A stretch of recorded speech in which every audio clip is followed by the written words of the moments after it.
Time travel করে modern যুগের মেয়েটি চলে আসে প্রাচীন যুগে এবং প্রায় ৩ বছর ধরে সে অবিরাম চেষ্টা করে যায় মডার্ন যুগে ফিরে যাওয়ার। কিন্তু প্রতিবারই তার বউ পাগল স্বামী তাকে কোনো না কোনোভাবে আটকে দেয়। মেয়েটি কি পারবে তার সময় ফিরে যেতে? আর সে যদি ফিরে যায় তাহলে তার স্বামীর কি হবে? সেই নিয়েই আজকে ভীষণ ইন্টারেস্টিং একটা টাইম ট্রাভেল ড্রামা এক্সপ্লেন করব। তাহলে চলো শুরু করা যাক। আর শুরু করার আগে তোমরা কিন্তু সাবস্ক্রাইব করতে একদম ভুলো না। ড্রামার প্রথম দৃশ্যে আমরা আমাদের প্রধান চরিত্র সিসিলিকে দেখতে পাই এবং সিসিলি বলে যে আমার নাম সিসিলি এবং আমি ৩ বছর আগে এই প্রাচীন কালে চলে এসেছিলাম। যতবারই আমার মডার্ন যুগে যাওয়ার প্যাসেজ ওপেন হয়েছে ততবারই আমি কোনো না কোনোভাবে আটকা পড়ে গেছি। এবার আমরা দেখতে পাই যে সিসিলির ঘরে একটা পেন্টিং ছিল। সেই পেন্টিংটাই ছিল তার প্রাচীনকাল থেকে মডার্ন যুগে যাওয়ার একটা প্যাসেজ মতো। এবং সিসিলি অর্থাৎ ভবিষ্যৎকালে সিসিলি এখন মডার্ন যুগে কোমাতে ছিল এবং ৩ বছর এইভাবেই কোমাতে থাকার পর সিসিলির বাবা ঠিক করে যে আর ১০ দিন সে দেখবে। এই ১০ দিনে যদি সিসিলির ঘুম না ভাঙে বা কোমার অবস্থা না ঠিক হয় তাহলে তার বাবা তাকে এবার এই অবস্থা থেকে মুক্তি দেবে। অর্থাৎ বলা যায় সিসিলি মডার্ন যুগে মারা যাবে। অর্থাৎ এই ১০ দিনের মধ্যেই সিসিলিকে যে করে হোক মডার্ন যুগে ফিরে যেতে হবে, নাহলে মডার্ন যুগে তার যে দেহ রয়েছে সেটা তো মারা যাবে। এবার প্রাচীন যুগে সিসিলি তো বলে ওঠে যে আজকে আমার স্বামীর দ্বিতীয় বিয়ে। সে যখন তার উপপত্নী নিয়ে ব্যস্ত থাকবে সেই সুযোগেই আমি আবার মডার্ন যুগে ফিরে যাব। এবং এই বলে সে তো সেই পেন্টিং এর দিকে দৌড় লাগায় তার নিজের সময় ফিরে যাওয়ার জন্য। কিন্তু পেন্টিং এর পোর্টাল তখন বন্ধ হয়ে গেছিল। ফলে সিসিলি দেওয়ালে ধাক্কা খেয়ে মাথা ফাটিয়ে সেখানেই আটকে যায় এবং তখনই তার স্বামী মার্টিন এসে তাকে ধরে নেয়। এবার মার্টিন তো বলে ওঠে যে তুমি এমন করে দেওয়ালে মাথা কেন ঠুকছো? তুমি কি আমাকে এতই ভালোবাসো যে আমি দ্বিতীয় বিয়ে করছি বলে তুমি নিজের ওপর এমন অত্যাচার করছো? এবার সিসিলি তো এই কথা শুনে অজ্ঞানী হয়ে যায় যে কি না কি তার স্বামী ভেবে নিয়েছে।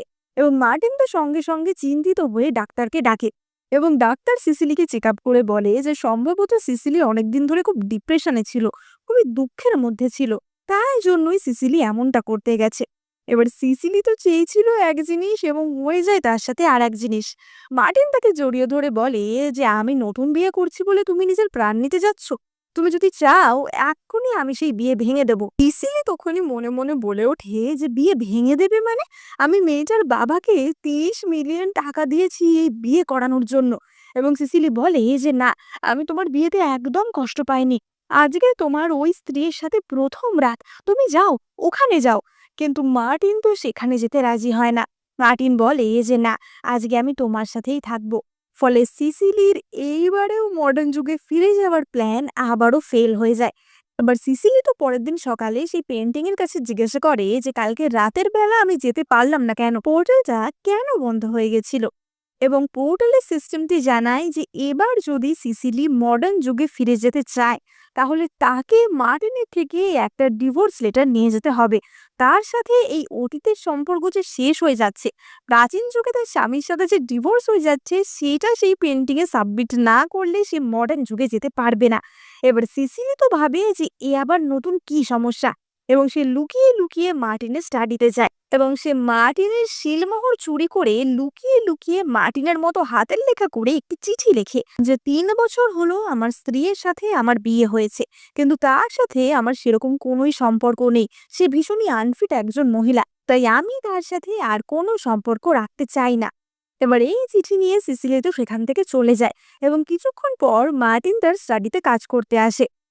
কিন্তু যে পাতায় সিসিলি এই চিঠিটা লিখেছিল তার নিজের পাতাতেও চিঠির ছাপ রয়ে গেছিল এবং মার্টিন সেটা দেখতে পায়। মার্টিন ভাবে যে সিসিলি এমন চিঠি কেন লিখেছে এবং সেখানেই আমরা মার্টিনের অপর এক ভাই ইউয়ানকে দেখতে পাই, যে কিনা নিজেও একজন টাইম ট্রাভেলার ছিল। ইউয়ান মনে মনে বলে যে এ কি সত্যিই গাধা, এর বউ একে ডিভোর্স লেটার দিয়ে যাচ্ছে আর এ এখনো বুঝতে পারছে না। একে বোঝানোর আমি একটু সাহায্য করছি। ইউয়ান বলে যে দাদা, তোমার কি মনে হয় সিসিলি চিঠিতে তোমাকে কি লিখেছে? এবং মার্টিন তখন চিঠির যে ছাপটা রয়ে গেছিল সেটা পড়ে দেখে। মার্টিন বলে যে ৩ বছর কোনো সম্পর্ক নেই। এবার সিসিলি তখন এই ঘরের দরজার বাইরে দাঁড়িয়ে দাঁড়িয়ে সবকিছু শুনছিল। সিসিলি ভাবে যে এইবার তো আমি ফেসে গেলাম। কিন্তু মার্টিন তাকে গিয়ে বলে যে সিসিলি, তুমি কি বলতে চাইছো? তুমি কি ৩ বছর আমার সাথে থেকে খুশি না?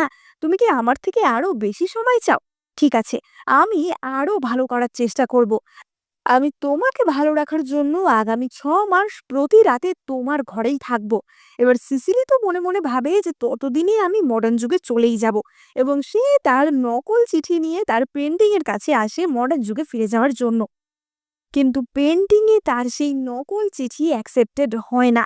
পেন্টিং এর সিস্টেম বলে যে আরো একবার তুমি যদি এমন চালাকি করার চেষ্টা করেছো, তাহলে কিন্তু চিরকালের মতো এই পোর্টাল বন্ধ হয়ে যাবে।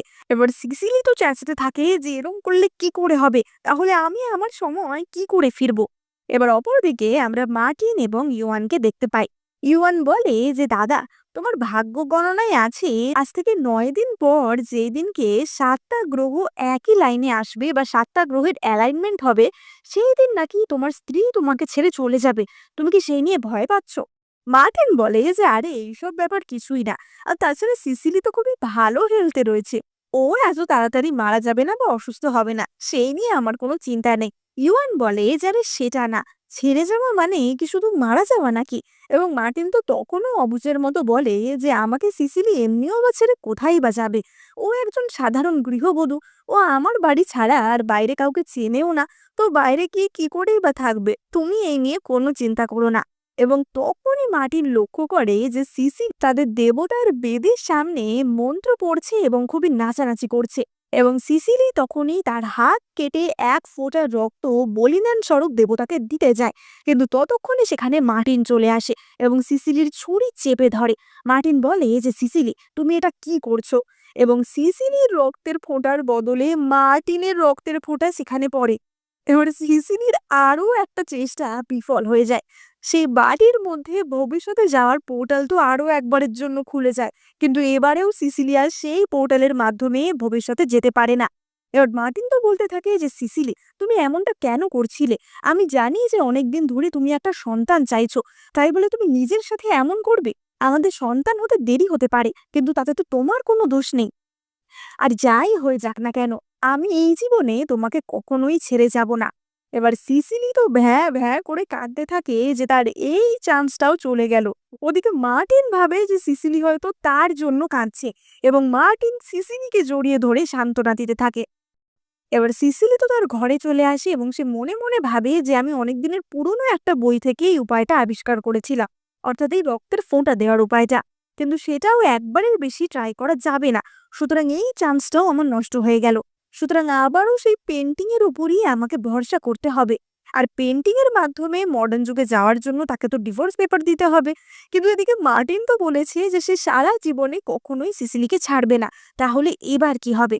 এবার সিসিলি মনে মনে প্ল্যান করে যে মার্টিন তো তার মাকে খুবই ভালোবাসে, মার্টিন নিশ্চয়ই তার মায়ের কথা রাখবে। তাই যে করে হোক মার্টিনের মাকে অর্থাৎ সিসিলি নিজের শাশুড়িকে চটিয়ে দিতে যায়, যাতে শাশুড়ির কথায় মার্টিন তাকে ডিভোর্স দিয়ে দেয়। এবার সিসিলি পরের দিন তার শাশুড়ির ঘরে আসে, এবং সিসিলি তো একদম অন্য রকম ব্যবহার করছিল, যেটা কিনা তার শাশুড়ির সামনে একদমই অ্যাপ্রোপ্রিয়েট ছিল না। সে ইচ্ছা করেই তার শাশুড়িকে চটিয়ে দিচ্ছিল। এবং সিসিলি তখনই বলে যে শাশুড়ি মা, আমার মনে হয় যে আপনার 40 বছর বয়স হলেও আপনি দেখতে এখনো অনেক ইয়াং আছেন, আপনার যৌবন কিন্তু এখনো চলে যায়নি। তা মহারাজের মারা যাওয়ার পর আপনি আর একটা বিয়ে তো করতে পারেন, যতই হোক বেশি বয়সের নিঃসঙ্গতা দূর করার জন্য। এবার শাশুড়ি তো বলে যে কি বললে, তোমার এত সাহস? এবং সিসিলি তখনই কিছু লোকের ফটো দেখিয়ে বলে যে দেখুন, এরা প্রত্যেকেই কিন্তু ভীষণ বড় লোক এবং হ্যান্ডসামও, আপনি এদের মধ্যে থেকে কাউকে চুজ করতে পারেন। এবং এই কথা শুনে শাশুড়ি তো ভীষণ রেগে যায়। শাশুড়ি চেঁচাতে থাকে যে এক্ষুনি মার্টিনকে আমার কাছে ডাকো, এরকম মেয়েকে আমি বাড়িতেই রাখবো না। এবং সিসিলি ভাবে যে এবার তার প্ল্যান সাকসেসফুল হবে, এবার নিশ্চয়ই মার্টিন তার মায়ের কথায় তাকে ডিভোর্স দেবে। এবার সিসিলি তো তার ঘরে এসে হিসেব করতে লেগে যায় যে এই 3 বছরে সে কত টাকা জমাতে পেরেছে, এবং এই টাকা ভবিষ্যৎকালে নিয়ে যেতে পারলে সে কত বড় লোক না হয়ে যাবে। এবং তখনই সেখানে মার্টিন আসে, এবং মার্টিনের হাতে আমরা রোল করা একটা কাগজ দেখতে পাই।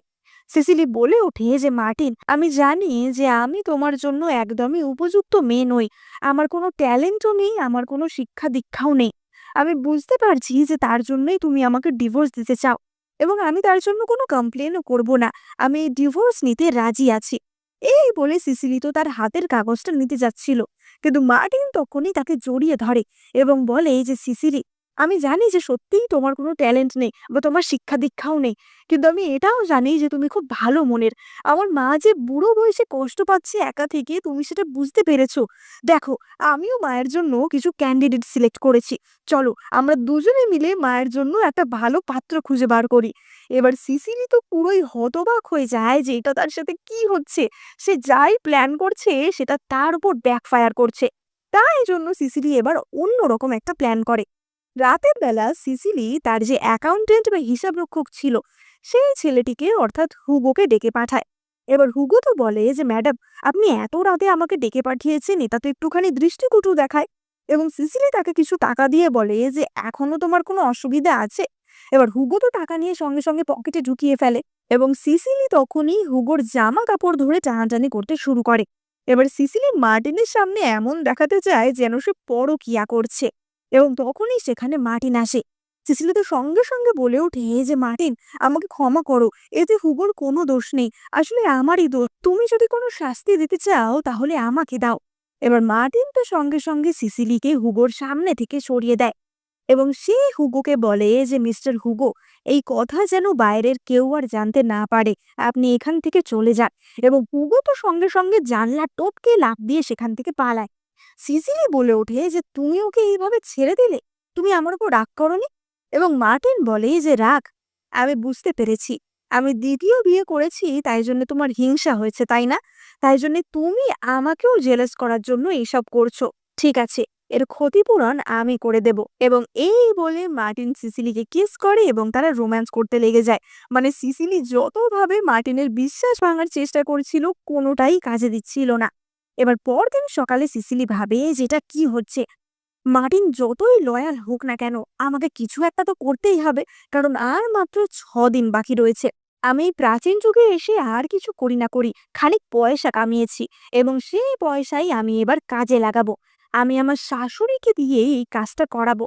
এবার সিসিলি তো একটা খুব সুন্দর জেদ পাথরের মূর্তি নিয়ে তার শাশুড়ির কাছে যায়, যেটা দেখে তার শাশুড়ি একদমই অবাক হয়ে যায়। তার শাশুড়ির বেশ পছন্দ হয় সেই মূর্তিটা এবং তার শাশুড়ি বলে যে বাহ, আমি মেনে নিচ্ছি যে মাঝে মাঝে তুমি একটু অসভ্যতা করো, কিন্তু এই মূর্তিটা আমার ভীষণ পছন্দ হয়েছে। আমি মার্টিনকে বলবো যেন ও আগের সবকিছুর জন্য তোমায় ক্ষমা করে দেয়। কিন্তু সিসিলি তখনই বলে যে শাশুড়ি মা, কোনো কিছু পাওয়ার জন্য কিছু একটা করতে হয়। আপনি যদি এই মূর্তিটা পেতে চান তাহলে আপনাকেও আমার জন্য কিছু একটা করতে হবে।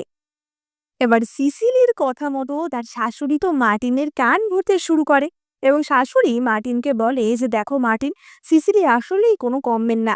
এতদিনে ও একটা সন্তানের জন্ম দিতে পারেনি। ও কেবলমাত্র একটা সামান্য ব্যবসায়ী পরিবার থেকে বিলং করে, আমার সাথে অসভ্যতা করেছে, আমার জন্য পাত্র নিয়ে এসেছে। যদিও সেই পাত্ররা খুব একটা খারাপ ছিল না, কিন্তু তবু এতে আমার সম্মান তো একদম নষ্ট হয় তাই না? তোমাকে ওকে ডিভোর্স দিতেই হবে। আর দেখো, ও আমার জন্য একটা এত দামি জেড পাথরের মূর্তি এনেছে।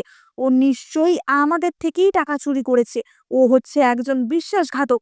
এবং এই সব বলে শাশুড়ি তো মার্টিনকে খুব উস্কায়। ওদিকে সিসিলি তো মনে মনে ভাবে যে এইবার নিশ্চয়ই কাজ হবে। মার্টিনকে আমি আমার বাবার সমস্ত সম্পত্তি দিয়ে সাহায্য করেছিলাম মার্টিন যখন সীমান্তে যুদ্ধ করতে গেছিল তখন। তাই জন্যই মার্টিন আমাকে বিয়ে করেছিল। ও কি আমাকে আদৌ ভালোবাসতো নাকি? তাহলে ওর নিশ্চয়ই ডিভোর্স দিতেও খুব একটা সমস্যা হবে না। এবার এইসব সিসিলি যখন ভাবছিল তখনই মার্টিন এসে তাকে জড়িয়ে ধরে। সিসিলি বলে ওঠে যে এরকম করো না, আমাদের তো কিছুদিনের মধ্যেই ডিভোর্স হয়ে যাবে, এটা ভালো দেখায় না। এবং মার্টিন বলে যে ডিভোর্স, আমি তোমাকে কখনোই ছাড়বো না। এবার আমরা ফ্ল্যাশব্যাকে দেখতে পাই যে মার্টিন তার মাকে কি উত্তর দিয়েছিল। তার মা তো তাকে উস্কানোর জন্য বলছিল যে একটা সামান্য ব্যবসায়ীর মেয়ে, তার জন্য তুমি এত স্ট্যান্ড নিচ্ছ। এবং মার্টিন তখনই বলে যে একটা ব্যবসায়ীর মেয়ের জন্য আমি এমনটা করছি না, আমি সেই মেয়েটার জন্য করছি যে তার সমস্ত ধন সম্পত্তি আমায় দিয়ে দিয়েছিল কেবলমাত্র যুদ্ধের হাত থেকে আমায় বাঁচানোর জন্য। আমি আমার স্ত্রীর জন্য এইসব করছি। তুমি কি চাও যে স্ত্রী আমার জন্য নিজের প্রাণ বিপদে ফেলেছিল তাকে আমি ছেড়ে দেব? আর তুমি যদি ওর বিরুদ্ধে একটা কথাও বলো মা, আমি কিন্তু তা মেনে নেব না। মানে মার্টিন সিসিলির প্রতি এতটাই লয়াল ছিল যে ডিভোর্স তো অনেক দূরের কথা, সিসিলির বিরুদ্ধে কোনো অভিযোগ শুনতেই সে তৈরি ছিল না। এবার আমরা পরের দিনের দৃশ্য দেখতে পাই। সিসিলি তো ভাবে যে যদি ওর মা ওকে রাজি না করাতে পারে তাহলে ওর উপপত্নী অর্থাৎ যার সাথে কিনা মার্টিনের নতুন বিয়ে হয়েছিল পপি, তাকে দিয়ে আমি কাজ করাবো। ওর বাবাকে আমি 30 মিলিয়ন টাকা দিয়েছিলাম এই বিয়েটা করানোর জন্য। এই টাকা আমি বরবাদ যেতে দেব না। এবং এই বলে সিসিলি তো পপির সাথে দেখা করতে যায়। ওদিকে আমরা দেখতে পাই যে পপি তো খুবই দুঃখের মধ্যে ছিল। পপি মনে মনে ভাবছিল যে আমার বর একদিনও আমার কাছে এলো না। ওই মেয়েটার মধ্যে এমন কি আছে, যতদিন না মার্টিন আমার ঘরে আসছে আমি না খেয়ে থাকবো। এবং সিসিলি তো তখনই চিকেনের একটা লেগ পিস নিয়ে আসে পপির জন্য এবং বলে যে পপি তুমি খেয়ে নাও। এবার পপি তো সিসিলির সামনে বসে তখনই বলে যে দিদি, আমি জানি না যে আমি কি দোষ করেছি, কিন্তু মার্টিন আমার ঘরেই আসছে না। এবার তুমিই কিছু একটা করতে পারো। এবং সিসিলি তখনই বলে যে আমি তো তাই জন্যই এসেছি, আমি তোমাকে সঠিক শিক্ষা দেওয়ার জন্য এসেছি। এবার সিসিলি তো তাকে ভালো করে শিখিয়ে দেয় যে কিভাবে ছেলেদের ইমপ্রেস করতে হবে। এবং সিসিলি পপিকে একটা ক্রিম দেয় এবং বলে যে এই ক্রিমটা তুমি মেখো, এই ক্রিমটা মাখলে তোমার মুখের গ্লো বাড়বে, তাহলে মার্টিন আরো বেশি ইমপ্রেস হবে। কিন্তু সিসিলি চলে যাওয়ার সঙ্গে সঙ্গেই পপি সেই ক্রিম ছুঁড়ে জানলার বাইরে ফেলে দেয়। পপি বলে যে তুমি কি ভেবেছো আমি জানি না যে এই ক্রিম লাগালেই আমার মুখের কি অবস্থা হবে, আমার মুখ জ্বলে পুড়ে ছাই হয়ে যাবে। এইসব শয়তানি আমার অনেক ভালো করেই জানা আছে। এবার আমরা কিছুক্ষণ পরের দৃশ্য দেখতে পাই।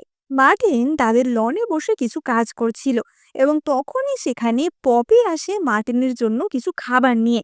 এবার সিসিলি তো পপিকে দেখতে পেয়ে তার দিকে এগিয়ে যায় এবং সিসিলি বলে যে পপি, তোমার জন্য আমি একটা পাউডার এনেছি, এই পাউডারটার গন্ধে সব ছেলেরা পাগল হয়ে যায়, এটা তুমি ব্যবহার করো। কিন্তু পপি বলে যে এটার আমার কোনোই দরকার নেই। এবার সিসিলি তো পপিকে দেখে বলে যে তুমি আমার দেয়া ক্রিমটা মাখোনি, তোমার মুখটা এখনো ডাল লাগছে। এবং পপি বলে যে না, আসলে অত সস্তা ক্রিম মাখার আমার অভ্যেস নেই। সিসিলি বলে যে সস্তা, তুমি কি আমার ক্রিমটা ফেলে দিয়েছো নাকি, ওটার বিশাল দাম ছিল। এবং পপি তখনই বলে যে শোনো, তুমি কি করছো আমি সবই বুঝতে পারছি, তুমি আসলে আমাকে হিংসা করছো, তাই জন্য এমনটা করছো তাই না? কিন্তু আমি এইসব চক্রান্ত খুবই ভালো করেই জানি, তুমি আমাকে বাধ্য করো না বেশি শয়তানি করতে। এবং এই বলে পপি তো নিজের গালেই চড় মেরে দেয় এবং চেঁচাতে থাকে যে সিসিলি, তুমি আমার সাথে এমনটা কেন করছো? আমি জানি তুমি আমাকে হিংসা করো, তাই বলে এমন করবে? এবং এই বলে পপি তো নিজের গালেই ঠাস ঠাস করে চড় মারতে থাকে। সিসিলি বলে যে আরে বাবা, আমি তো এতক্ষণ তোমার ভালোই চাইছিলাম, তুমি এমনটা কেন করছো? ওদিকে পপি তো রাগে ফুঁসতে থাকে এবং সে বলে যে আমি খুব ভালো করেই জানি মার্টিনকে তুমি আমার থেকে কেড়ে নেবে। এবং এই বলে পপি তো জলে ঝাঁপ দেয়, এমন অ্যাক্টিং করে যেন সিসিলি তাকে ধাক্কা মেরে ফেলে দিল। এবার এই দৃশ্য তো মার্টিনও দূর থেকে দাঁড়িয়ে সবটাই দেখছিল। এবার সিসিলি দেখে যে পপি ডুবে যাচ্ছে এবং সিসিলি মনে মনে ভাবে যে এই তো আমার শেষ উপায়, এর সাহায্যেই আমি ডিভোর্সটা পেতে পারবো। এ যদি মরে যায় তাহলে আমার কি হবে? এবং পপিকে বাঁচানোর জন্য সিসিলি ঝাঁপ দেয়। সিসিলি ঝাঁপ দিচ্ছে দেখে সেখানে মার্টিনও এসে ঝাঁপ দেয় এবং তাদেরকে বাঁচায়। এবার জল থেকে ওঠার পর পপি তো সিসিলির নামে নালিশ করতে যাচ্ছিল, কিন্তু ঠান্ডার মধ্যে কাঁপতে কাঁপতে সে আর কিছু বলতে পারে এবং সে সেখানেই অজ্ঞান হয়ে যায়। এবং সিসিলিও তার অকর্মণ্যতা দেখে সেখানেই অজ্ঞান হয়ে যায়। এবার মার্টিন তো তখনই ভাবে যে এবার আমি এদের কি করে ওঠাবো। এবং মার্টিনের মনে পড়ে যে সিসিলি আগে একবার কাউকে বাঁচানোর জন্য সিপিআর দিয়েছিল এবং মার্টিন একইভাবে সিসিলিকে বাঁচানোর চেষ্টা করে। কিন্তু এই দৃশ্য আবার পপি উঠে দেখে এবং সেই দৃশ্য দেখে পপির তো আরোই মাথা খারাপ হয়ে যায়। এবার আমরা সেই রাতের দৃশ্য দেখতে পাই। পপি তো ভাবছিল যে এবার হয়তো মার্টিন তার ঘরে আসবে, কিন্তু পপির একজন দাসী জানায় যে মার্টিন বলেছে আজকে সিসিলির ঘরে থাকবে, কারণ সিসিলি পপিকে বাঁচিয়ে খুবই সাহসিকতার কাজ করেছে, সে একজন আদর্শবান স্ত্রীর মতো কাজ করেছে। এবং এই কথা শুনে পপির তো মাথা খারাপ হয়ে যায়। ওদিকে সিসিলির তো মাথা খারাপ হয়ে যায় যে তার কোনো প্ল্যানই কাজ করছে না।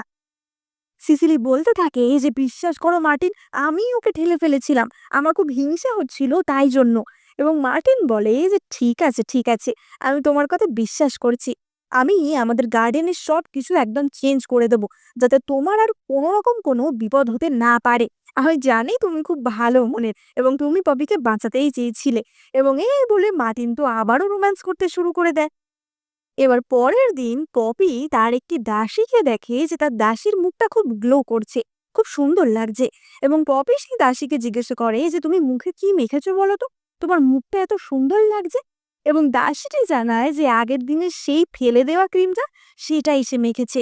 এবং পপি তখন বুঝতে পারে যে আচ্ছা, তার মানে সিসিলি তাকে সত্যি সাহায্য করারই চেষ্টা করছিল, সিসিলি তার এগেনস্টে ছিল না।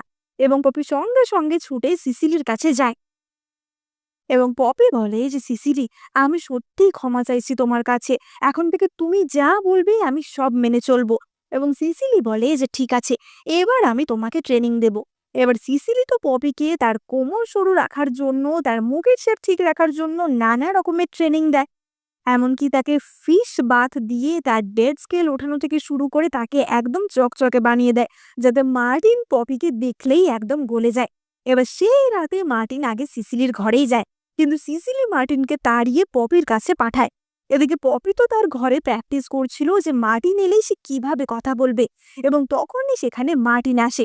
পপি তো তাকে দেখে এমন চমকে যায় যে সে জোরে চেঁচিয়ে ওঠে, যাতে কিনা মার্টিনের কানে একদম তালা লেগে যায়। এবার পপি মার্টিনের জন্য অনেক রকম ব্যবস্থা করে রেখেছিল, সুগন্ধি মোমবাতি থেকে শুরু করে অনেক কিছু। কিন্তু মার্টিন সেই সব দেখে একদমই ইমপ্রেস হয় না, এবং সে আবারও সিসিলির ঘরেই চলে যায় এবং সে পপিকে শাস্তি দেয় ওই মোমবাতি হাতেই সারা রাত দাঁড়িয়ে থাকার জন্য। এবার পরের দিন সারা রাত শাস্তি পেয়ে পপি তো খোঁড়াতে খোঁড়াতে আসছিল, এবং তখনই তার সিসিলির সাথে দেখা হয়। সিসিলিকে দেখে এসে চেঁচিয়ে ওঠে যে, "শয়তানি, তুমি আমাকে ব্যবহার করার চেষ্টা করছো? তুমি আমার ঘাড়ে পা রেখে ওপরে ওঠার চেষ্টা করছো? তুমি যে এত চালাক সেটা তো আমি আগে বুঝতে পারিনি।" এবার সিসিলি তো বলে ওঠে যে, "আমি শয়তানি? তুমি তো একটা অকর্মণ্য। তোমাকে দিয়ে তো কোনো কাজই হয় না। এইটুকু সামান্য কাজ তুমি করতে পারো না?" এবার পপি তো তখনই কেঁদে ফেলে যে, "আমি আর এখানে থাকবোই না। তুমি আমাকে সবসময় বকাবকি করছো। মার্টিন আমার কাছে আসছে না। আমার এখানে থেকে কি হবে?" এবং তখনই সিসিলি বলে যে, "আমার কাছে একটা অন্য আইডিয়া আছে। আমি মানছি কালকে রাতে আমরা একটু বেশি বাড়াবাড়ি করে ফেলেছিলাম। কিন্তু আজকে আমার কাছে এমন একটা জিনিস আছে, যেটা পড়লে মার্টিন তোমার থেকে চোখ ফেরাতে পারবে না।" এবং এই বলে সিসিলি পপিকে একটা কর্সেট টপ দেয় এবং বলে যে, "আজকে রাতে তুমি ভালো করে মার্টিনকে ড্রিংক করিয়ে দেবে এবং তারপর এই ড্রেসটা পরে আসবে। তাহলে দেখবে যে তোমার সব কাজ হাসিল হয়ে যাবে।" এবার ইউয়ান তো এই সবকিছু দূর থেকে দেখছিল এবং সে ভাবছিল যে আজকে রাতে আবার একটা বিশাল বড় ড্রামা হতে চলেছে।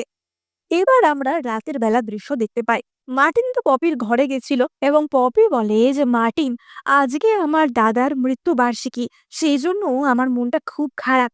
আমার দাদা কত ড্রিঙ্ক করতো, ও তো একবারে 3 গ্লাস খেয়ে নিত।" এই বলে পপি তো উল্টো পাল্টা বকে মার্টিনকে প্রচুর পরিমাণ ড্রিঙ্ক করিয়ে দেয়, এবং মার্টিন তো একদমই মাতাল হয়ে গেছিল।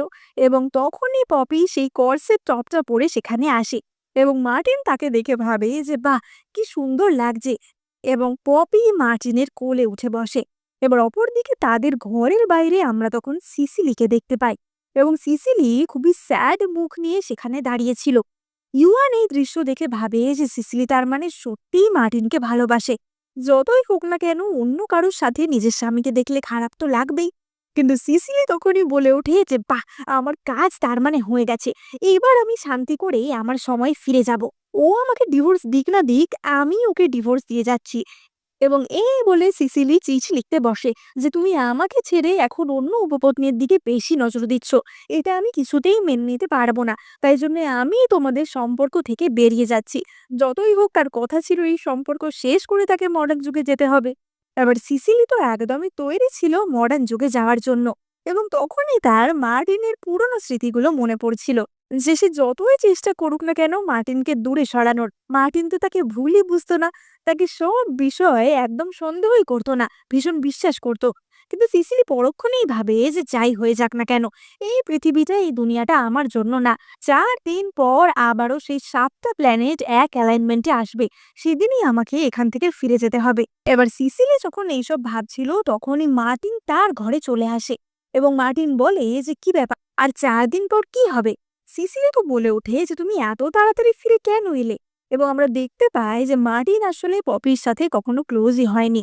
সে পপিকে তখনই ধাক্কা মেরে সরিয়ে দিয়েছিল।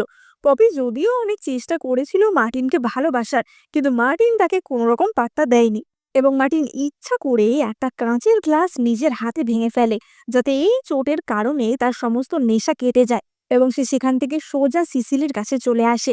মার্টিন বলে যে আমি জানি সিসিলি তুমি এমনটা কেন করছো, কেন তুমি পপির সাথে আমার এইরকম ভাবে দেখা করিয়ে দিচ্ছ, কারণ তোমার কোনো সন্তান নেই, তাই তুমি চাচ্ছ যাতে আমার একটা বংশধর হয়। কিন্তু আমার তো সেই নিয়ে কোনো কমপ্লেন নেই, আমি শুধু তোমাকেই ভালোবাসি। এবং এই বলে মার্টিন তো সিসিলির লেখা সেই ডিভোর্স পেপারটা পুরোই ছিঁড়ে টুকরো টুকরো করে দেয় এবং সে সিসিলিকে কিস করে।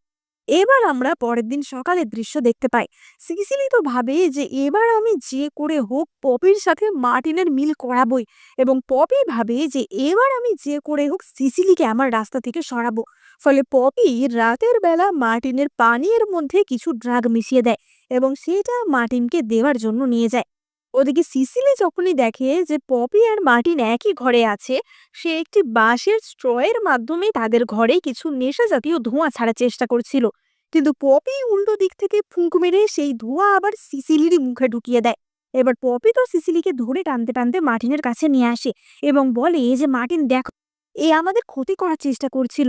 এ কি সিসিলি, তুমি তুমি এখানে কি করছো? এবার সিসিলি তো বলে যে আরে ভাই, আমি তো তোকে সাহায্য করারই চেষ্টা করছিলাম। কিন্তু পপি যেহেতু ধোঁয়াটা উল্টো দিকে ঢুকিয়ে দিয়েছিল, তাই সেই ড্রাগের ধোঁয়া তো সিসিলির মুখেই ঢুকে গেছিল। ফলে সিসিলি উত্তেজিত হয়ে পড়ে এবং মার্টিনকে কিস করতে শুরু করে দেয়। সেই দৃশ্য দেখে পপি তো রেগে মেগে আরো চেঁচাতে থাকে এবং সে সেখান থেকে বেরিয়ে যায়। ফলে সিসিলির প্ল্যান আরো একবার ফেল করে যায়। কিন্তু সিসিলির হাতে আর বেশি দিন ছিল না। এবার সিসিলি তো আবারও হুগোকে ডেকে পায়। এবার হুগো তো এসেই বলে যে ম্যাডাম, আপনি যদি আবার বিয়ে করতে চাইছেন তাহলে কিন্তু আমি রাজি আছি, তবে তার আগে কিন্তু আপনাকে ডিভোর্স দিতে হবে। আমি কিন্তু এরকম অন্যায় কোনো কাজ করতে পারবো না। এবং সিসিলি তখনই বলে যে আমি অনেক রকম পন্থা অবলম্বন করে দেখে নিয়েছি, সেই সব কিছুই কাজ করছে না। এখন আমাদের অলৌকিক কিছু একটা করতে হবে।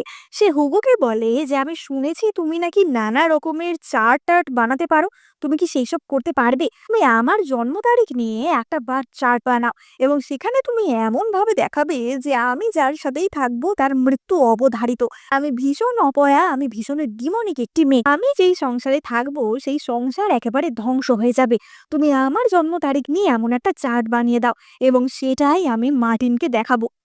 এই কাজের জন্য সিসিলি তো হুগোকে বেশ খানিকটা টাকাও দিয়ে দেয় এবং সেও কথা মতো কাজ করে এবং এমনই একটি ভবিষ্যৎবাণী করে।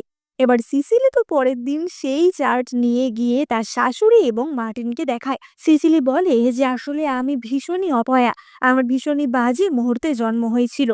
আমি যার সাথেই থাকবো সে মারা যাবে এবং আমি যদি এই পরিবারে থাকি তাহলে এই রাজ পরিবার একদম ধ্বংস হয়ে যাবে, সবাই মরে পচে ভূত হয়ে যাবে। এবার এই শুনে শাশুড়ি তো চেঁচিয়ে ওঠে যে না না, এমনটা তো হতেই পারে না। এবং তখনই মার্টিন বলে যে এইসব আমি মানি না, সিসিলি তো আমার সাথে 3 বছর ধরে রয়েছে, কই আমার তো কোনো শরীর খারাপ হয়নি তাহলে। এবং তখনই মার্টিনের নাক দিয়ে রক্ত বেরোতে শুরু করে। এবার শাশুড়ি তো বলে ওঠে যে দেখো, এই তো প্রভাব পড়া শুরু হয়ে গেছে। মার্টিন বলে যে আরে না না, এটা তো কেবলমাত্র একটু নোজ ব্লিডিং হচ্ছে, এমনটা কিছুই না। আসলে সিসিলি মার্টিনের ঘরে কিছু বিষাক্ত মাশরুম জ্বালিয়ে রেখেছিল, যেটা এমন কিছু ক্ষতিকর না, কিন্তু তার ফলে একটু নোজ ব্লিডিং বা অজ্ঞান হয়ে যাওয়া এইসব হয় এবং তাই জন্যই মার্টিনের এমনটা হচ্ছিল। এবার মার্টিন তো তখনই সিসিলিকে বলতে চায় যে সিসিলি, তুমি কোনো চিন্তা করো না, কিন্তু মার্টিন নিজের সঙ্গে সঙ্গে অজ্ঞান হয়ে সেখানে পড়ে যায়। এবার সঙ্গে সঙ্গে চিকিৎসককেও ডাকা হয়। চিকিৎসক বলে যে এই চিকিৎসা আমার হাতের বাইরে, কারণ এখানে চিকিৎসা শাস্ত্র কোনো কাজ দেবে না। মার্টিনের ওপর কোনো ভয়ানক ডিমনিক শক্তির ছায়া পড়েছে, তার প্রভাবেই এমনটা হচ্ছে। তাকে এই বাড়ি থেকে সরাতে পারলেই সমস্ত কিছু ঠিক হয়ে যাবে। এবার শাশুড়ি তো বলে ওঠে যে ও, তার মানে সিসিলির জন্যই এমনটা হচ্ছে। এবং সিসিলি তো খুবই কাজু মাচু মুখ করে দাঁড়িয়েছিল যে ও, তাহলে আমাকে এবার এই বাড়ি থেকে চলে যেতে হবে। যতই হোক আমি মার্টিনের কোনো ক্ষতি হতে দেব না, আমি নিজে থেকেই এখান থেকে চলে যাব। এবার মার্টিন তো তখনই উঠে তাকে বাধা দিতে যাচ্ছিল, কিন্তু মার্টিনের মা তাকে থামিয়ে দিয়ে বলে যে আর না, তোমার হেলথ আমার কাছে সবচেয়ে বেশি জরুরি। এই রাজ্যের শাসক হিসেবে তোমাকে সুস্থ থাকতে হবে, তাই এখনই একটা ডিক্রি জারি করো যে সিসিলির সাথে তোমার ডিভোর্স হবে। এবার সিসিলি তো তখনই হাত চাপা দিয়ে ভ্যাঁ ভ্যাঁ করে কাঁদতে থাকে, কিন্তু কান্নার আড়ালে সে তো হি হি করে হাসছিল যে বাঁচা গেছে, এবার আমি স্বাধীন। এবার সেখান থেকে বেরিয়েই সিসিলি আগে চিকিৎসককে টাকা দেয়, কারণ চিকিৎসককে সেই শিখিয়ে দিয়েছিল এই কথাগুলো বলার জন্য। এবার সিসিলি তো মনের সুখে নাচতে থাকে যে ইয়েস, এবার আমি আমার সময় ফিরে যেতে পারবো। কিন্তু তার এই নাচের দৃশ্য ঘর থেকে মার্টিন দেখে নেয় এবং মার্টিন ভাবে যে কি ব্যাপার, আমি ওকে ডিভোর্স দিয়ে দিচ্ছি আর তাতে ওর এত আনন্দ, এটা কি করে সম্ভব? এবার পরের দিন তো সিসিলি মার্টিনকে বিদায় জানাতে যায় যে কিছুদিনের মধ্যেই এবার তো ডিভোর্স হয়েই যাবে। এবং সিসিলি দেখে যে মার্টিন তার ডিভোর্স লেটার লিখেও ফেলেছে। সিসিলি যে লেটারটা নিতে যায় মার্টিন বলে যে না, এবং সেই ডিভোর্স লেটারটা কুচি কুচি করে ফেলে দেয়। সিসিলি বলে যে এটা তুমি কি করছো, তুমি বুঝতে পারছো না তোমার প্রাণের ক্ষতি হয়ে যাবে আমি থাকলে। মার্টিন বলে যে আমি একজন দেশের শাসক, আমি শুধুমাত্র একটা ভবিষ্যৎবাণী নিয়ে ভয় পাবো? এতটাও কাপুরুষ আমি নই। আর তাছাড়া তোমার কেউ নেই এই জগতে, কিচ্ছু নেই, তুমি আমাকে ছেড়ে এই সংসার ছেড়ে কি করেই বা থাকবে? এবং মার্টিন বলে যে আমি তোমাকে ডিভোর্স দিচ্ছি না। এবার সিসিলি তো খেপে যায় যে এবার আমি কি করব। সিসিলি ভাবে যে অনেক হয়েছে, এবার আমাকে প্ল্যান বি অ্যাপ্লাই করতে হবে। এবার সিসিলি বাইরে বেরিয়ে দেখে যে ওয়ান সেখানে বসে ক্যান্ডি খাচ্ছে। এবং সিসিলি বলে যে ইওয়ান, তুমিও তো ভবিষ্যৎ থেকেই এসেছো, এখানে একমাত্র তুমিই আমাকে সাহায্য করতে পারবে। আমার হাতে আর মাত্র 2 দিন সময় আছে, 2 দিন পর মডার্ন ওয়ার্ল্ডে আমাকে কবর দিয়ে দেওয়া হবে, তার মধ্যেই আমাকে ফিরে যেতে হবে। তুমি অসুস্থ হওয়ার অভিনয় করো, যাতে সবাই বিশ্বাস করে যে আমার জন্যই এই সংসারের ক্ষতি হচ্ছে। এবার ইউয়ান তো সিসিলির কথা মতো অ্যাক্টিং করতে লেগে যায় এবং ইউয়ান পুরোই শয্যাশায়ী হয়ে পড়ে। চিকিৎসক এসে আবার আগের দিনের মতো এক কথাই রিপিট করে যে এটা একটা ভয়ানক কালো ছায়া পড়েছে আপনাদের পরিবারের ওপর, তার জন্যই হচ্ছে। এবং এইবার আর মার্টিনের কিছুই করার ছিল না, কারণ ছোট্ট ইয়ানকে বাঁচানোর জন্য তাকে তার মায়ের কথা শুনতেই হয়। এবং মার্টিন বলে যে ঠিক আছে, আমি তোমাকে ডিভোর্স দিয়ে দেব, কিন্তু ডিভোর্সের 10 দিন পর আমি আবারও গিয়ে তোমাকেই বিয়ে করে আনবো। এবার সিসিলি তো বলে যে কিন্তু আবার বিয়ে করলে তো তোমাদের পরিবারের ওপর আবারও এই কালো ছায়া নেমে আসবে। এবং মার্টিন বলে যে না, আমি যে করে হোক এই ভাগ্য বদলাবোই বদলাবো। এবার পরদিন তো ইউয়ান তার দাদাকে জিজ্ঞাসা করে যে দাদা, তুমি সিসিলিকে আবারও বিয়ে করতে কেন চাইছো ডিভোর্স দেওয়ার পর? এবং মার্টিন বলে যে দেখো, ও তো অসহায় একটা মেয়ে, ও গৃহবধূ, ও বাইরের দুনিয়ায় গিয়ে কি করে থাকবে বলো, আমাকেই তো ওর দায়িত্ব নিতে হবে। কিন্তু অপরদিকে আমরা সিসিলিকে দেখতে পাই যে তো হুগোর সাথে রীতিমতো ব্যবসা খুলে বসেছিল। সে ভবিষ্যতের ওষুধপত্র লোকেদের বিক্রি করছিল এবং তার বদলে নানা রকম সোনা রূপো দামি গয়না, জেট পাথরের তৈরি নানা রকম ব্রেসলেট এই সব নিচ্ছিল।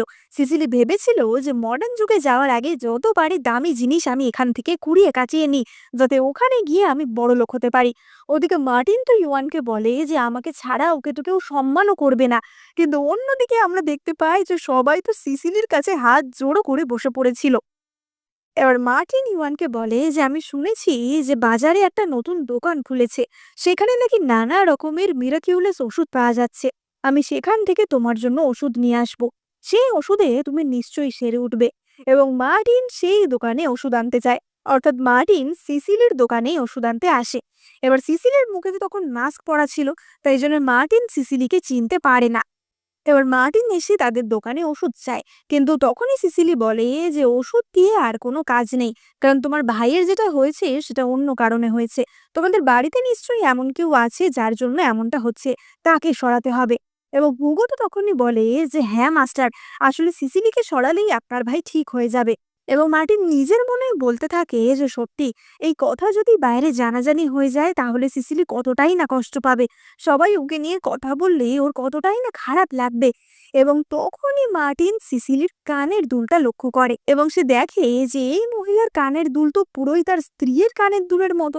কিন্তু তখনই একটি অজানা তীর সিসিলির দিকে ছুটে আসে এবং আমরা দেখতে পাই যে মার্টিন সেই তীর সঙ্গে সঙ্গে ধরে নেয়।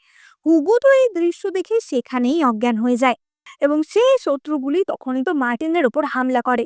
এবার মার্টিন তো তার তলোয়ার বার করে এবং সেই শত্রুগুলিকে ভালো মতোই শিক্ষা দেয়। কিন্তু সে যখন এইসব যুদ্ধ লড়াই করছিল তখনই একজনের ধাক্কায় সে পুরোই সিসিলির ঘাড়ে গিয়ে পড়ে এবং সিসিলির সাথে তার কিস হয়ে যায়। এবার সে তো আবারও তলোয়ারবাজি করতে শুরু করে, কিন্তু তখনই জানলা দিয়ে একজন তীর ছোড়ে এবং সিসিলিকে বাঁচাতে গিয়ে সেই তীরটা লাগে পুরো মার্টিনের বুকে। এবং তখনই সিসিলি যে লোকটি ছিল তাকে ধরে পেটাতে শুরু করে। সিসিলি বলে যে তোমরা এখানে চুরি করতে এসেছো, তোমরা দিন দুপুর বেলা ডাকাতি করতে এসেছো, তোমাদের কি ভগবানের ভয় নেই? এবং সে তো তাদের পিটিয়ে পিটিয়ে সেখান থেকে তাড়িয়ে দেয়। এবং মার্টিন ভাবে যে এই মেয়েটাকে আমি একবারের জন্য সিসিলি ভেবেছিলাম, কিন্তু না, আমার সিসিলি এত মারপিট করতে পারে না। এবং মার্টিন তো বাড়ি চলে যায়। এবার রাতের বেলা হুগো সিসিলির সাথে দেখা করতে আসে এবং সে বলে যে সিসিলি, তুমি মার্টিনকে ডিভোর্স দেওয়ার পর তুমি চাইলে আমি তোমাকে বিয়ে করতে পারি, কিন্তু সিসিলি তাকে রিজেক্ট করে দেয়। এবার তখনই তো মার্টিন সেখানে আসে এবং হুগো আর সিসিলিকে একসাথে দেখে এবং হুগো তো তখনই সেখান থেকে আবার জানলা টপকে পালিয়ে যায়। এবার মার্টিন বলে যে ও কি করছিল এখানে। আচ্ছা, বুঝতে পেরেছি। তুমি জানো আজকে কি হয়েছে? আজকে ওই দোকানে আমার উপর হামলা হয়েছিল। হুগো নিশ্চয়ই তোমাকে সেটাই বলতে এসেছিল। এবং এই বলে মার্টিন তো তার হামলার কথা এবং তার বীরত্বের কথা সিসিলিকে বলতে থাকে। সিসিলি যে তখন সেখানেই ছিল সেটা তো মার্টিন জানতো না। এবং মার্টিন সিসিলিকে কোলে বসিয়ে কিস করতে যায়। সিসিলি বলে যে আমাদের তো একদিন পরে ডিভোর্স হয়ে যাচ্ছে, এসব করা এখন ঠিক না। কিন্তু মার্টিন তো তবুও সিসিলিকে ভীষণ ভালোবাসতো। এবার সিসিলি তো মার্টিনকে বলে যে তুমি যাও না, তুমি পপির ঘরে যাও। কিন্তু মার্টিন যেতে রাজি হয় না এবং সিসিলি কিছু বলার আগে মার্টিন তার বিছানায় এসে শুয়ে পড়ে। এবার সিসিলি তো মনে মনে ভাবছিল যে কালকেই সেই দিন যেদিন কিনা ওই 7টা গ্রহ একটা অ্যালাইনমেন্টে আসবে এবং কালকেই আমি মডার্ন টাইমসে ফিরে যাব। অপরদিকে মার্টিন ভাবছিল যে সিসিলি, কালকে যতই আমি তোমাকে ডিভোর্স দিই না কেন, আমি তোমাকে আবার ঠিক ফিরিয়ে আনবো। এবং তখনই সেখানে ইউয়ান চলে আসে এবং ইউয়ান এসে সিসিলি আর মার্টিনের মাঝখানে ঘুমিয়ে পড়ে। ইউয়ান বলে যে আজকে আমি তোমাদের সাথেই শোবো। এবার মার্টিন তো বলে যে তুমি একটা ছোট বাচ্চা, তুমি আমাদের সাথে কি শোবে। এবং সে তো ইউয়ানকে লেপের মধ্যে পুরো রোল বানিয়ে দিয়ে সিসিলিকে সেখান থেকে নিয়ে চলে যায়। এবার মার্টিন তো সিসিলির কপালে কিস করে বলে যে সিসিলি, আমি সরি, আমি জানি তোমার সাথে যেগুলো হচ্ছে সেগুলো হওয়া উচিত না। হয়তো আমি 3 বছরে তোমার সাথে অনেক অন্যায়ও করেছি। আমার মনে আছে আগের বছর বসন্তে তুমি ওই পিচ ড্রিঙ্কটা খেতে চেয়েছিলে, তাই জন্য এবার আমি আমার 30টা লোককে পাঠিয়েছি পিচ ফল নিয়ে আসার জন্য, যাতে কিনা আমি অনেক ড্রিঙ্ক বানিয়ে রাখবো। তাতে করে তুমি শীতকালে গরমকালে সারা বছর ওই ড্রিঙ্ক খেতে পারবে। আর আমি তোমার জন্য একটা বরফ দেয়া কক্ষও বানাবো, যাতে কিনা ওই ড্রিঙ্কগুলো সেখানে ভালোভাবে রাখা যেতে পারে। এবং এই সব কথা বলতে বলতেই সিসিলি তো ঘুমিয়ে পড়ে। এবং মার্টিনের তো তখনও মনে পড়ে যাচ্ছিল তার সাথে সিসিলির কাটানো কিউট কিউট মোমেন্টগুলো, কারণ মার্টিন তো সত্যি সিসিলিকে ভীষণই ভালোবাসতো। এবার পরের দিনই ছিল সেই দিন যেদিন কিনা সিসিলি এই দুনিয়া থেকে চলে যাবে, অর্থাৎ তার আবার মডার্ন যুগে ফিরে যাওয়ার দিন। এবং সেই দিন সিসিলির জন্মদিনও ছিল। তাই সেই দিন জন্মদিন উপলক্ষে বেশ কিছু লোককে আমন্ত্রণও করা হয়েছিল এবং সিসিলি সকলের জন্য বুফের আয়োজন করেছিল। এবার সবাই তো নিজেদের মতো খাওয়া দাওয়া করছিল এবং তার মধ্যে তো শাশুড়িও ছিল। সিসিলির শাশুড়ি বলে যে সত্যি সিসিলি যাই করুক না কেন এতদিন সংসারটাকে সামলে রেখেছিল। আমিও ডিভোর্সের কথা ভাবলে আমার একটু খারাপই লাগে। তখন তো সেখানে আমরা পপিকেও দেখতে পাই এবং পপি বলে যে ও আমাকে ভেবেছিল ও হারিয়ে দেবে, এই বাড়ি থেকে তাড়াবে, কিন্তু ও একটা অশিক্ষিত মেয়ে, ও কি আমার সাথে পারে। এবং সিসিলি এই কথা শুনতে পায়। সিসিলি পপিকে বলে যে পপি, তুমি আমার সাথে একটা খেলা খেলবে, একটা ট্রুথ আর ডেয়ারের খেলা। এবং পপি বলে যে হ্যাঁ নিশ্চয়। এবং সিসিলি তখনই বোতল ঘোরায়। এবার বোতলের দিকটা পপির দিকে হয়। সিসিলি বলে যে বলো, তুমি ট্রুথ নেবে না ডেয়ার নেবে। এবং পপি বলে যে আমি ট্রুথ নেব। এবং সিসিলি তখনই তাকে প্রশ্ন করে যে আচ্ছা, তাহলে তুমি বলো যে সত্যিই কি তুমি মার্টিনকে ভালোবাসো। এবং পপি তার উত্তরে বলে যে হ্যাঁ, মার্টিন আমাদের সাম্রাজ্যের সবচেয়ে শক্তিশালী ব্যক্তি, সুতরাং তাকে ভালোবাসবে না এমন কেই বা আছে। তাছাড়া আমি মার্টিনকে বিয়ে করেছি, আমার কর্তব্যই হচ্ছে তাকে ভালোবাসা এবং তার দায়িত্ব পালন করা। এবার সিসিলি তখনই বলে যে তাই, তা 70 বছরের একটা বুড়োকে তুমি যদি বিয়ে করতে, তাহলে তাকেও কি তুমি ভালোবাসতে পারতে। সিসিলি বলে যে দেখো, ভালোবাসা হচ্ছে কেবলমাত্র ভালোবাসা, এর সাথে কেবলমাত্র বিয়ে শাদী বা বাবা মায়ের কথায় রাজি হয়ে যাওয়া এসবের কোনো মূল্য নেই। এবার এই কথা শুনে বাকিরা তো বলে ওঠে যে ছি ছি, এই আবার কেমন ধরনের কথা। কারণ তখনকার যুগের তুলনায় এই কথাগুলো তো একটু বেশি মডার্ন হয়ে গেছিল। আর পপি তো তখনই বলে ওঠে যে তুমি কি বলছো সিসিলি, নিঃসন্দেহে ভালোবাসাটা বিয়ে বাবা মার কথা বা যে ঘটক ম্যাচমেকার তার কথা অনুযায়ী হয়। এবং সিসিলি তখনই বলে যে ম্যাচমেকার, কেবলমাত্র একটা ম্যাচমেকারের কথাই কি একটা মেয়ের সারা জীবন ডিপেন্ড করে। এবং পপি বলে যে কেন করবে না, একটা মেয়ের কাছে সর্বোচ্চ পজিশনই হলো যে তার স্বামীর স্ত্রী হয়ে থাকা। এবং সিসিলি বলে যে একটা মেয়ের পজিশন সেটা কি একটা পুরুষ ঠিক করে দেবে? এবার সিসিলি তো তখনই পপির হাতে একটি পুতুল ধরিয়ে দেয়, যে পুতুলটাই কিনা পপি কিছুদিন আগেই পিন ফোটাচ্ছিল সিসিলির ক্ষতি করার জন্য। সিসিলি বলে যে পপি, যে হাত দিয়ে মেয়েরা চাঁদ তারা ছোঁয়ার স্বপ্ন দেখছে সেই হাত দিয়ে তুমি অন্য কারোর ক্ষতি করার কথা ভেবো না। এবার এই সব কথা তখনকার দিনের লোকেদের তো অবভিয়াসলি ভালো লাগে না, কিন্তু মার্টিন বুঝতে পারে যে সিসিলের মধ্যে কিছু একটা চেঞ্জ মনে হচ্ছে। মার্টিন বলে যে আজকে ডিভোর্স বলেই কেউ এমন বদলে গেল, হঠাৎ করে ওকে অন্যরকম লাগছে। এবার আমরা রাতের বেলার দৃশ্য দেখতে পাই। সিসিলি মার্টিনের কাছে গিয়ে বলে যে ব্যাঙ্কুয়েট তো শেষ হয়ে গেছে, সবাই বাড়িও চলে গেছে, এবার আমার ডিভোর্স লেটারটা দাও। এবং মার্টিন তখনই বলে যে ডিভোর্স লেটার নিয়ে তুমি এত চিন্তা করো না, আর কিছুক্ষণের অপেক্ষা, তারপর আমি সবাইকে দেখিয়ে দেব যে তোমার মধ্যে কোনো খুঁত নেই, কোনো ভুল নেই, আমি আবার তোমাকেই বিয়ে করব। এবং এই বলে মার্টিন তো সিসিলিকে কিস করে, কিন্তু সিসিলি মনে মনে ভাবে যে এই বাড়ি আমার শেষ অস্ত্র প্রয়োগ করতে হবে। এবং সিসিলি তখনই কেসে ওঠে এবং তার মুখ দিয়ে রক্ত বেরিয়ে আসে। এবার সঙ্গে সঙ্গে চিকিৎসক ডাকা হয় এবং হুগো তখনই মার্টিনকে বলে যে আসলে মাস্টার, আমরা একটা জিনিস আপনার থেকে লুকিয়েছিলাম। এই সমস্যাটা সিসিলির নয়, অর্থাৎ সিসিলির ভাগ্য খারাপ বা সে যে অমঙ্গল ডেকে আনবে এমনটা নয়, আসলে আপনার ভাগ্যেই অমঙ্গল রয়েছে, তাই আপনার সাথে যে থাকবে তারই ক্ষতি হবে, তাই সিসিলির এমনটা হচ্ছিল। আপনার জন্যই সিসিলির এই অবস্থা। সিসিলি আপনাকে কষ্ট দিতে চায়নি, তাই জন্য আপনাকে সত্যিটা বলেনি, কিন্তু এখন আমি আপনাকে সত্যিটা জানাতে বাধ্য হচ্ছি। ওকে বাঁচানোর একমাত্র একটাই উপায় রয়েছে, আর সেটা হচ্ছে ওকে ডিভোর্স দিয়ে দেওয়া। এবার এইটা শোনার পর মার্টিন তো ডিভোর্স না দিয়ে থাকতে পারে না, কারণ তার কাছে সিসিলির প্রাণই সবচেয়ে ইম্পর্টেন্ট ছিল। এবং মার্টিন তখনই সিসিলিকে ডিভোর্স দিয়ে দেয়। এবার সিসিলি তো সেই ডিভোর্স পেপার দেখতে দেখতে ভাবে যে এবার তো তার মুক্তি, কিন্তু তার বারবার মার্টিনের স্মৃতিগুলোই মনে আসছিল, এই বাড়িতে কাটানোর সময়গুলোই তার মনে আসছিল। মার্টিন তাকে বলেছিল যে তার কোনো ক্ষতি হতে দেবে না, তাকে কোনোদিন ছেড়ে যাবে না, কিন্তু সিসিলি তখনই ভাবে যে আমরা এক দুনিয়ার নই, সুতরাং এইখানে এইভাবে পড়ে থাকা আমার পক্ষে সম্ভব না। এবার সিসিলি এতদিন যে গয়নাগাটি সবকিছু জড়ো করেছিল তার মধ্যে অধিকাংশই সে রেখে যায়। সিসিলি মনে মনে ভাবে যে মার্টিন, এই 3টে বছরকে তুমি একটা স্বপ্ন ভেবেই ভুলে যেও, আমি চাই তুমি ভালোভাবে থাকো, আমাদের রাস্তা এক না, আমি নিজের জীবনটা নিজের ইচ্ছায় বাঁচতে চাই। এবং সিসিলি তো পুরোই পেন্টিং এর সামনে দাঁড়িয়ে পড়ে পোর্টাল দিয়ে মডার্ন দুনিয়ায় যাওয়ার জন্য।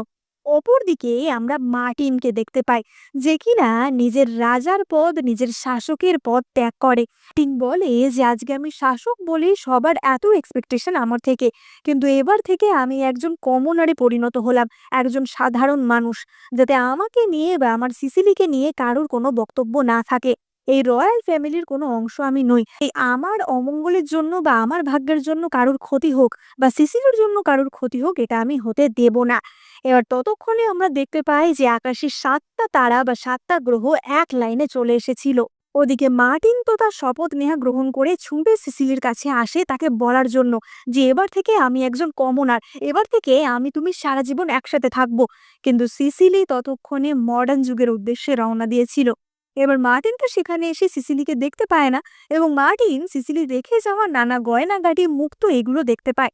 মার্টিন ভাবে যে নিশ্চয়ই সিসিলি আশেপাশেই কোথাও আছে, এইভাবে ওইগুলো খুলে রেখে যাবে না। এবং তখনই একজন সৈন্য সেখানে আসে। সৈন্যটি বলে যে মহারাজ, সিসিলের ডিভোর্স হয়ে যাওয়ার পরই আমাদের হিসাব রক্ষক আমাদের খাজনাগারে একটা অদ্ভুত জিনিস লক্ষ্য করেছে। এবার মার্টিন তো বলে যে কি, টাকা কম আছে? কোনো ব্যাপার না, সিসিলি আমার স্ত্রী ছিল, আমার টাকাও ব্যবহার করতেই পারে। কিন্তু তখনই সৈন্যটি বলে যে না মহারাজ, টাকা অনেক বেশি আছে। হিসেব রক্ষকটি বলে যে মহারাজ, আসলে আমরা হিসেব মিলিয়ে দেখেছি যে রাজমাতার নামে সিসিলি বহু দোকান করে দিয়ে গেছে, তাছাড়াও সে যে দোকানগুলো খুলেছিল তার মধ্যে কিছু দোকান সে পপির নামে করেছে, তার বেশিরভাগ সম্পত্তি সে ইউয়ানের নামে লিখে দিয়ে গেছে, এমনকি বাড়ির কর্মচারীদের জন্য উনি অনেক রৌপ্য মুদ্রা দিয়ে গেছেন। এবার এই কথা শুনে মার্টিন তো অবাক হয়ে যায় যে সিসিলি তার সব কিছু দান করে দিয়ে চলে গেল, আর তার কাছে যে এত কিছু ছিল সেই ব্যাপারেও তো মার্টিন কিছু জানতো না। এবং তখনই ওয়ান বলে যে দাদা, ওখানে দেখো একটা চিঠি লেখা আছে। এবং মার্টিন সেখানে একটা চিঠি দেখতে পায়, যে চিঠিটা কিনা সিসিলি তার জন্য লিখে গেছিল। এবার অপরদিকে আমরা দেখতে পাই যে সিসিলি তো মডার্ন দুনিয়ায় পৌঁছে যায় এবং সেই কোমা ছেড়ে সে উঠে পড়ে। সিসিলি বলতে থাকে যে ওই পেন্টিং, ওই ফালতু পেন্টিংটার জন্য আমাকে 3 বছর প্রাচীন যুগে আটকে থাকতে হলো, এবার আমি নিজের দুনিয়ায় ফিরে এসেছি। সিসিলির বাবা তো তাকে দেখে অবাক হয়ে যায় যে এ কি, তুমি এত বছর পর জেগে উঠেছো। এবং সিসিলি তখনই বলে যে বাবা, তুমি আমাদের সম্পত্তি আবার অন্য কাউকে দিয়ে দাওনি তো। এবং সিসিলির বাবা বলে যে বাহ, তুমি সত্যিই কি লোভী, আমি বুঝতে পারছি, আমার আসল মেয়ে ফিরে এসেছে। এবং তার বাবা তো তাকে জড়িয়ে ধরে ভীষণ খুশি হয়। এবার সিসিলির বাবা তো সঙ্গে সঙ্গে তার সমস্ত সম্পত্তি সিসিলির নামে করে দেয়। এবং সিসিলি ভাবে যে এবার থেকে আমি আমার নতুন জীবন শুরু করব, যেখানে আমি মজ মাস্তি করে দিন কাটাবো। এবং তখনই সিসিলি লক্ষ্য করে যে তার কাছে মার্টিনের যে শিলমোহরটা ছিল সেটা থেকে গেছিল। অপরদিকে মার্টিন তখন সিসিলির লেখা চিঠিটা পড়ে। সেখানে সিসিলি বলেছিল যে মার্টিন, তুমি যখন এই চিঠিটা পড়বে আমি তোমার থেকে অনেক দূরে চলে যাব, সেখানে তুমি আর আমার কাছ অব্দি পৌঁছাতে পারবে না। তাই আমি এই ডিভোর্স লেটারের মাধ্যমে আমাদের বিয়েটা এখানেই শেষ করছি। আমাদের দুনিয়া থেকে তোমার দুনিয়া অনেকটাই আলাদা ছিল। সেখানে মেয়েদের নিজস্ব কোনো স্বাধীনতাই নেই, তাদের কিছু করারই নেই, কেবলমাত্র স্ত্রী হয়ে গৃহবধূ হয়ে তাদের সারা জীবন কাটাতে হয়। তাই আমি আবার আমার সময় ফিরে গেলাম। এবার মার্টিন যখন চিঠিটা পড়ছিল তখনই পেন্টিং এর ভেতর থেকে আর একটা অ্যানাউন্সমেন্ট হয় যে এইবার 7টা স্টারের যে অ্যালাইনমেন্ট সেটা বন্ধ হয়ে যাচ্ছে, অর্থাৎ আবার সরে যাচ্ছে। সুতরাং যার এখন ট্রাভেল করার এক্ষুনি কিন্তু ঢুকে পড়ো। এবার মার্টিন তখনই ভাবে যে আচ্ছা, তার মানে এই ছবির মধ্যেই রহস্য লুকিয়ে আছে। কারণ মার্টিনের মনে পড়ে যায় যে সিসিলি বারবার এই ছবিতে এসে ধাক্কা খেত। এবং মার্টিন বলে যে সিসিলি, তুমি কি ভেবেছিলে তুমি আমার থেকে পালাতে পারবে? আমি তোমাকে ছেড়ে কোথাও যাব না। এবং মার্টিনও সেই ছবির মধ্যে দিয়ে ভবিষ্যৎকালে চলে আসে। এবার আমরা সিসিলিকে দেখতে পাই যে তো তার বাড়িতে বসে চিপস খাচ্ছিল, টিভি দেখছিল এবং তার ইচ্ছা মতো কাজ করছিল। এবং সে বেশ বোরই হচ্ছিল। এবং তখনই সে ফোন করে একটা ক্লাবে বলে যে আজকে আমি ক্লাবে যাচ্ছি, সব খরচ আমার। এবং সিসিলি ক্লাবিং করতে চলে যায়। অপরদিকে আমরা মার্টিনকে দেখতে পাই, যে কিনা মডার্ন যুগের সেই হসপিটালে এসেই পৌঁছায়। এবং সেও অপর এক কোমা পেশেন্টের দেহে প্রবেশ করে, যাকে দেখতে কিনা পুরোই প্রাচীন যুগের মার্টিনের মতোই ছিল। এবার সিসিলি যখন ক্লাবে ছিল তখন সিসিলির কাছে তার বাবার ফোন আসে। এবং তার বাবা বলে যে সিসিলি, তোমার সাথে আমি একজনের অ্যারেঞ্জ ম্যারেজের সম্পর্ক দেখেছি, এবং সে হচ্ছে মু বংশের ছেলে নিকোলাস মু। তুমি কি তার সাথে বিয়ে করবে? সিসিলি তো হাসতে হাসতে ফোন কেটে দেয় যে অ্যারেঞ্জ ম্যারেজ আমি কখনোই না। এবার অপরদিকে মার্টিনের ঘুম ভাঙে, বা বলা যায় মার্টিন মডার্ন যুগে আসে নিকোলাসের দেহে। এবং মার্টিন তো উঠেই অবাক হয়ে যায় যে এটা কোন জায়গা, এই আশেপাশে এমন অদ্ভুত অদ্ভুত যন্ত্রপাতি, এগুলো কিসের? এবং তার হাতে তো স্যালাইন দেওয়ার পাইপটা দেওয়া ছিল। মার্টিন ভাবে যে এই যন্ত্রটা কি আমার রক্ত চুষে নিচ্ছে, এবং সে সেই পাইপ খুলে দেয়। এবার তখনই তো মার্টিন অর্থাৎ নিকোলাসের যারা বডিগার্ড ছিল তারা সেখানে আসে, কিন্তু মার্টিন তাদেরকে সেখানে মেরে হসপিটাল থেকে বেরিয়ে আসে। এবার বাইরে এসে মার্টিন তো মডার্ন যুগের নানা জিনিস দেখতে পায়। এবং সে সেখানে গাড়ি ঠাড়ি দেখে তো একদম চমকে যায়। মার্টিন মনে মনে ভাবে যে সিসিলিও তার মানে এখানেই এসেছে, আমাকে যে করে হোক ওকে খুঁজে বার করতে হবে। এবার মার্টিন সিসিলিকে খুঁজতে খুঁজতে সেই ক্লাবের সামনেই আসে। এবং সেখানে ক্লাবের যে লোকটি ছিল সে মার্টিনকে একটি মডেল ভেবে, একটি মেল মডেল ভেবে ধরে নিয়ে যায়। এবার সিসিলি তো ততক্ষণে ক্লাবে খুবই ড্রাঙ্ক অবস্থায় বসেছিল। এবং সিসিলি মনে মনে ভাবছিল যে মার্টিন, আমি তোমাকে ভুলতে কেন পারছি না। এবং তখনই তার সামনে মার্টিন আসে। এবার মার্টিন তো এসেই সিসিলিকে বলে যে সিসিলি, তোমার এমন অবস্থা কেন? তুমি বস্তার মতো এ কি জামা পরেছো? তোমার চুল এমন এলোমেলো, গায়ে কোনো গয়না নেই, তুমি এই দুনিয়ায় আসার জন্য এত পাগল হয়ে গেছিলে? এবার সিসিলি তো নেশার ঘোরে এটা রিয়ালাইজ করতে পারে না যে এটাই তার অতীতকালের মার্টিন। তাছাড়া মার্টিন কিভাবেই বা আসতো। সিসিলি বলে ওঠে যে সত্যি মার্টিন মনে হয় আমার মাথার মধ্যে ঢুকে গেছে, যে এখানের ওয়েটারদেরও আমার পুরো মার্টিনের মতোই লাগছে। এবার সিসিলি মার্টিনকে বলে যে আমি তোমাকে আমার সাথে রাতে থাকার জন্য টাকা দেব, এমনিতেও আমার ডিভোর্স হয়ে গেছে, সুতরাং আমি নিশ্চয়ই কাউকে চিট করছি না। এই বলে সে তো মার্টিনকেই কিস করে, মানে নিজের স্বামীকে ডিভোর্স দিয়ে সে আবার স্বামীর সাথেই প্রেম করছিল। ওদিকে মার্টিন তো বলতে থাকে যে তুমি আমাকে কিছু না বলেই এই দুনিয়ায় চলে এলে, এটা কি তুমি ঠিক করেছো? এটা তুমি একদম ঠিক করনি। এবং সিসিলি তখন বলে যে মার্টিন, আমি তো 3 বছর তোমার সাথে ছিলাম, 3 বছর তোমার স্ত্রী হয়ে মুখ বন্ধ করে তোমার সাথে ছিলাম। কিন্তু প্রত্যেকটা মিনিট, প্রত্যেকটা সেকেন্ড, প্রত্যেকটা দিন আমি খালি এটাই আশা করতাম যেন আমি তাড়াতাড়ি নিজের সময় ফিরে আসতে পারি, কারণ ওই দুনিয়াটা আমার দুনিয়া না। মার্টিন তো এইসব কথা শুনে একদমই অবাক হয়ে যায়। মার্টিন বলে যে সিসিলি, তুমি কি বলছো? আমরা তো 3 বছর একসাথে ছিলাম। তুমি তার মানে ওই 3 বছর আমাকে মিথ্যা বলেছো যে তুমি আমায় ভালোবাসো? তুমি নিশ্চয়ই ড্রিঙ্ক করেছো, তাই জন্য তুমি এইসব কথা বলছো। এবং সিসিলি বলে যে ড্রিঙ্ক একদমই না, আমি একদম সজ্ঞানে এই কথা বলছি। তোমাদের যুগে একটা ছেলে ৩টে ৪টে করে বিয়ে করে, তারা কখনোই একটা মহিলার প্রতি লয়াল থাকে না, সুতরাং আমি যেটা চাই সেটা কখনোই তুমি দিতে পারতে না। মার্টিন বলতে থাকে যে সিসিলি, তুমি ভুলে যাচ্ছ কেন আমি তোমার স্বামী? তোমার মনে হয় এই দুনিয়ায় এসে মাথাটা খারাপ হয়ে গেছে। তুমি বাড়ি ফিরে চলো, আমি তোমাকে বাড়ি নিয়ে যাব। এবং তখনই সিসিলি বলে যে না, এটাই আমার বাড়ি, এটাই আমার দুনিয়া। তুমি কখনোই আমার দুনিয়া থেকে আমাকে নিয়ে যেতে পারবে না। এবং এই বলে সিসিলি তো সেই শিলমোহরটি তাকে ফেরত দিয়ে দেয় এবং বলে যে তুমি আমার দুনিয়া থেকে বিদায় হও। এবার মার্টিন তো সিসিলির এই কথায় একদমই হিলে যায় এবং সে ক্লাবে বসেই প্রচন্ড ড্রিঙ্ক করতে থাকে। সে তো বাড়িতে এসেও প্রচন্ড ড্রিঙ্ক করতে থাকে। এবার বাড়ি বলতে মার্টিন যার দেহে এসেছিল, অর্থাৎ নিকোলাস মু তার বাড়িতে।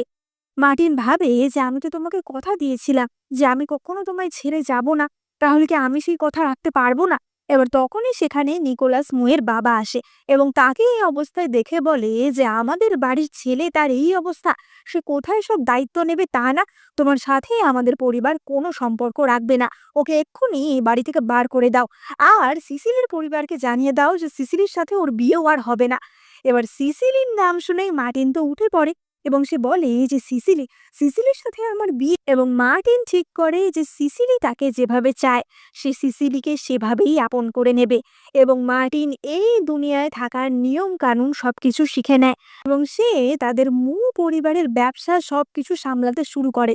এবং যেহেতু সে বুদ্ধিমান ছিল এবং একজন শাসক ছিল, তাই তার ম্যানেজমেন্ট স্কিল তো এমনিও খুবই ভালো ছিল। তাই খুব কম সময়ের মধ্যেই মুদের সমস্ত বিজনেস সে হ্যান্ডেল করতে শুরু করে দেয়।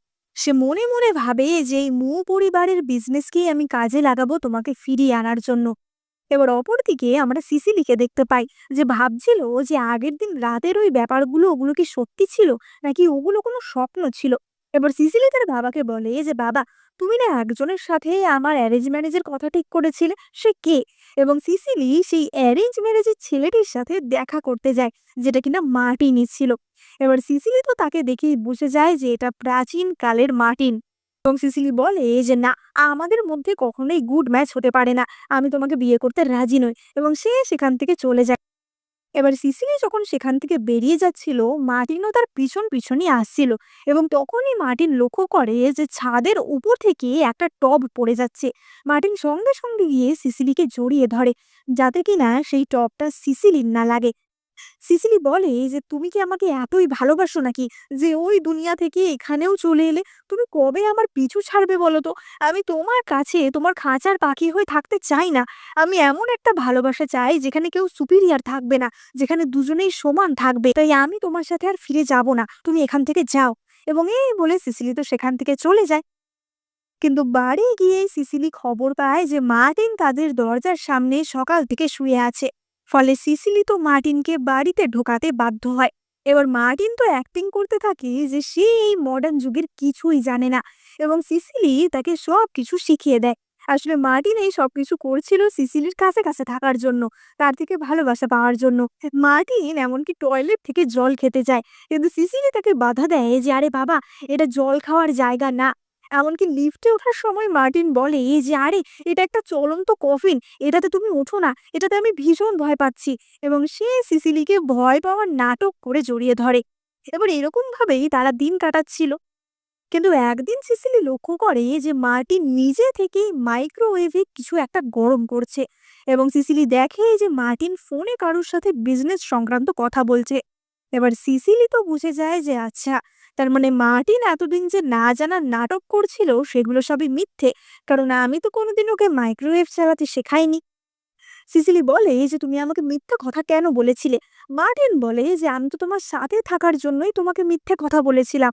এবার এইসব ঝগড়া করতে করতেই সিসিলি হঠাৎই অজ্ঞান হয়ে যায়। এবার মার্টিন তো সঙ্গে সঙ্গে তাকে ডক্টরের কাছে নিয়ে যায় এবং ডক্টর জানায় যে সিসিলি প্রেগনেন্ট। এবার মার্টিন খুবই খুশি হয় যে সিসিলি প্রেগনেন্ট, তার মানে সে বাবা হতে চলেছে। কিন্তু সিসিলি বলে যে বাবাটা তো তুমি নাও হতে পারো, কারণ ক্লাবে আগের দিন আমি একজন হ্যান্ডসাম মেল মডেলের সাথে দেখা করেছিলাম, সেও তো হতে পারে। আসলে সিসিলি সেটা মার্টিনের কথাই বলছিল, কিন্তু সিসিলি ড্রাঙ্ক ছিল বলে তার কিছুই মনে ছিল না। এবার মার্টিন ভাবে যে অন্য কেউ এবং সে ওই বারে যায়।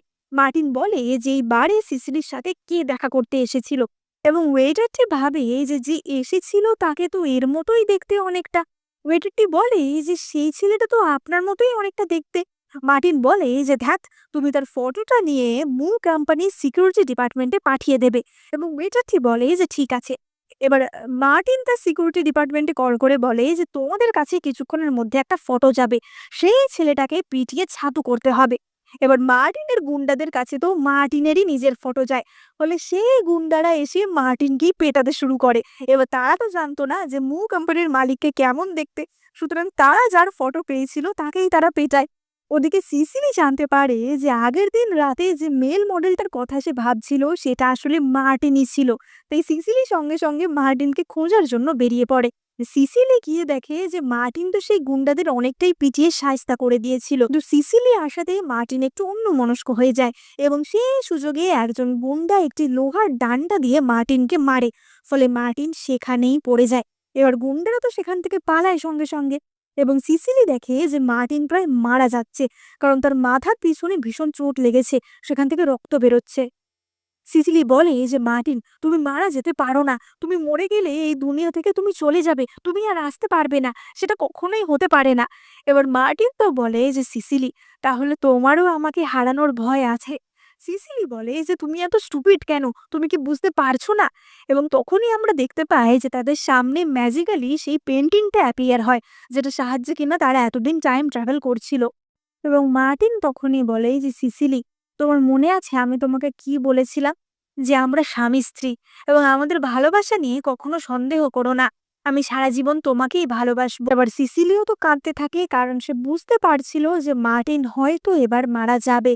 মার্টিন বলে যে তুমি যেটা চেয়েছিলে আমি তোমাকে দিতে পারিনি, কিন্তু আমার তোমার প্রতি ভালোবাসা বা তোমাকে প্রোটেক্ট করার ইচ্ছা সেটা কিন্তু কোনোদিনই কমেনি। হ্যাঁ, আমি জানি যে এই দুনিয়ার থেকে আমি অনেকটা আলাদা। এই দুনিয়ায় সবকিছু খুব তাড়াতাড়ি হয়, একবার দেখাতেই মানুষের প্রেম হয়ে যায়, এক রাত কাটাতেই মানুষের মধ্যে কত কি হয়ে যায়, পরের দিন সকালে তারা একে অপরকে চিনতেও পারে না। কিন্তু আমি এরকম ভালোবাসায় বিশ্বাস করি না। আমাদের প্রাচীনকালের ভালোবাসা হয়তো অনেক স্লো ছিল, কিন্তু অনেক বেশি টেকসই ছিল। তুমি আমাকে যে চিঠিগুলো লিখেছিলে যুদ্ধের সময়, সেগুলো আমি বারবার পড়ে দেখতাম। আমি সত্যিই আর তোমাকে বন্দি করে রাখতে চাই না, আমি তোমাকে যেতে দিলাম। যদি পরজন্ম বলে কিছু থেকে থাকে, তাহলে সেই জন্মে তুমি যেমন ভাবে চাইবে আমি তোমাকে তেমন ভাবেই ভালোবাসবো। এবার সিসিলি তো কাঁদতে থাকে, কারণ সে বুঝতে পারে যে মার্টিন তাকে কতটা ভালোবাসতো। কিন্তু তখন আর সিসিলির কিছুই করার ছিল না, কারণ এই মডার্ন যুগে মার্টিনের মৃত্যু হয় এবং সে আবারও ওই পেন্টিং এর মাধ্যমে প্রাচীন যুগে চলে যায় এবং পেন্টিংটাও সেখান থেকে গায়েব হয়ে যায়। সিসিলি তো রাস্তায় বসেই কাঁদতে থাকে। এবার আমরা ৯ মাস পরের দৃশ্য দেখতে পাই এবং আমরা সিসিলিকে হসপিটালে দেখতে পাই তার ডেলিভারির দিন। এবার সিসিলি তো প্রচন্ড কাঁদছিল এবং চেঁচাচ্ছিল যে এটা আমার সাথে কি হচ্ছে, মার্টিন তুমি আজকের দিনে আমার সাথে থাকতে পারলে না। এবং তখনই ম্যাজিক্যালি মার্টিন সেখানে আসে। সিসিলি তো তাকে দেখেই চমকে যায় যেটা কি হচ্ছে, এবং তখনই আমরা দেখতে পাই যে সিসিলির সামনে সেই পেন্টিংটা আবার ফুটে ওঠে এবং সেই পেন্টিংটা তখন অনেকটা একটা ভিডিও কলের মতো কাজ করছিল। সেই পেন্টিং এর মাধ্যম দিয়ে আমরা পপি এবং ইউয়ান এবং তার শাশুড়ি এবং হুগো সবাইকে দেখতে পাই। পপি বলে এই যে সিসিলি, তুমি আমাকে যে কথাগুলো বলেছিলে এগুলোর আসল মানে আমি বুঝতে পেরেছি, আমি আর কোনো পুরুষের ওপর নির্ভরশীল থাকবো না। তুমি আমাকে যে দোকানগুলো লিখে দিয়েছো সেগুলো আমি আরো বাড়িয়েছি এবং আমি তো মার্টিনকেও ডিভোর্স দিয়ে দিয়েছি, ও তোমার সাথেই থাক। হুগো বলে ওঠে যে সেও এতদিনে ব্যবসায় অনেক উন্নতি করতে পেরেছে। এবার সিসিলি তো বলে যে তোমরা কি আর এই কথাগুলো বলার সময় পেলে না? এবং তার শাশুড়ি বলে যে কেন, এই সময়টাই তো ভালো সময়, যতই হোক আমার নাতি নাতনি হবে, তাকে আমি দেখবো তো নাকি। এবং তারা তো প্রত্যেকেই খুশি ছিল এবং মার্টিন আর সিসিলির আবারও পুনর্মিলন হয়েই গেছিল। এবং তখনই সিসিলির বাচ্চা জন্ম নেয় এবং তাতে তো বাকি সবাই ভীষণ খুশি হয় এবং সিসিলি আর মার্টিনও ভীষণ খুশি হয়। এবং এই হ্যাপি এন্ডিং এর মধ্যে দিয়ে আমাদের এই কিউট মজাদার ড্রামাটা শেষ হয়। তো তোমাদের ড্রামাটা কেমন লাগলো কমেন্ট করে জানাতে একদম ভুলো না। আর তোমরা কি ওল্ড স্কুল লাভে বিশ্বাসী, নাকি তোমরা মডার্ন দিনের লাভকে বেশি প্রেফার করো, সেটাও অবশ্যই আমাকে কমেন্টে জানিও। ড্রামাটা ভালো লাগলে এক্ষুনি লাইক কমেন্ট সাবস্ক্রাইব করে দিও। আর এই চ্যানেলে আমি তোমাদের জন্য অনেক চাইনিজ ড্রামা এক্সপ্লেন করে থাকি, তাই তোমরা চটপট সাবস্ক্রাইব করে এক্ষুনি নোটিফিকেশন আইকনে ক্লিক করে দিও। দেখা হবে পরের ভিডিওতে।